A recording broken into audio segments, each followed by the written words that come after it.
अंधेरी रात का रहस्य। गांव के लोग अक्सर कहते थे कि पुराने किले में एक रहस्यमयी और खौफनाक आत्मा रहती है, लेकिन कोई इस पर विश्वास नहीं करता था। एक दिन राकेश और उसके दोस्त संजय ने तय किया कि वे उस किले की सच्चाई जानने जाएं। रात के समय वे दोनों किले में पहुंचे। किला पूरी तरह से खामोश था और चारों ओर अंधेरा छाया हुआ था। उनके कदमों की आवाज भी खौफनाक गूंज बनकर लौट रही थी।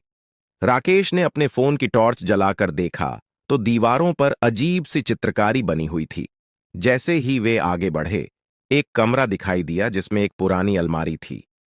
संजय ने अलमारी खोलने की कोशिश की, लेकिन यह बंद थी। तभी अचानक एक ठंडी हवा का झोंका आया और अलमारी अपने आप खुल गई। उसमें एक पुरानी डायरी पड़ी थी।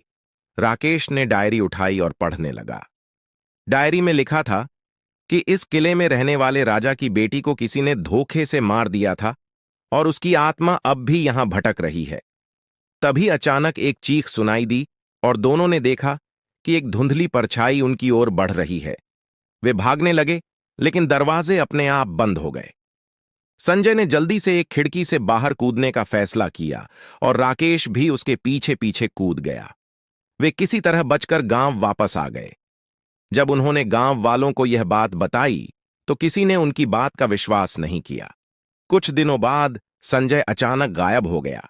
राकेश ने जब उसकी खोज की तो उसने पाया कि संजय की लाश उसी किले में पड़ी थी।